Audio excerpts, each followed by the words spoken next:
Story time. Okay, so the thing is short sitting.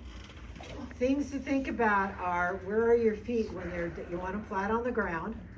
But the thing is, if your feet are directly over your knee and you accidentally fall forward, what's going to happen?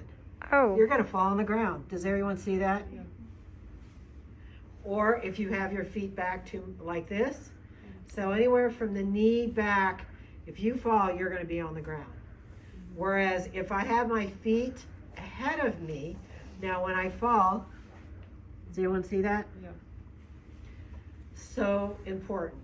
Okay, so you're teaching them all the things that are essential to help them be safe. Okay, so the feet is essential.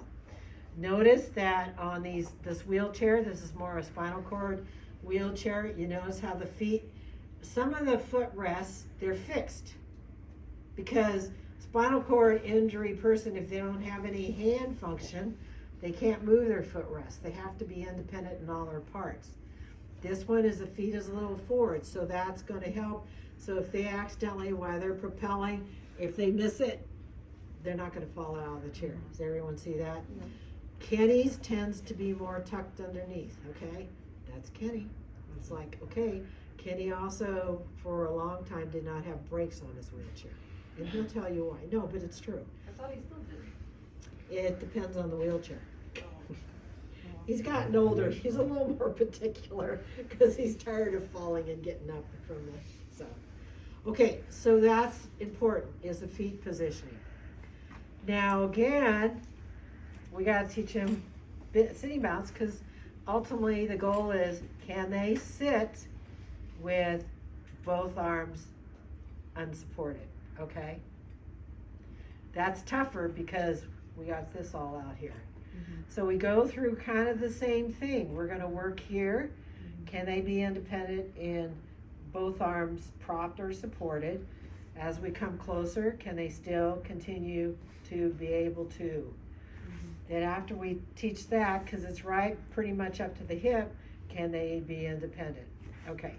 Now if they're back here, so what do we do next? What's the next progression? Once we find that they can do it with both arms propped. One arm, okay? And then again, you're gonna have to teach them, can they learn to, if they fall backwards, they're gonna come forward, not so far that they're gonna fall. Or if they go forward, we're gonna bring our head back and we're gonna bring our arms back, okay?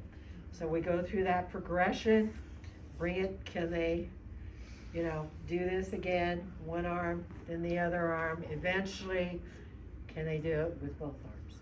Kenny can play ball, sitting on the edge of the bed, still does, scares the heebie-jeebies out of me. But, it's obviously, it's not as safe as if you're doing long sitting. Does that make sense? Yeah. So that's why it's scarier from here, okay? But you have to teach him that progression. All right, let's take a break. Let's take 5 to 8 minutes.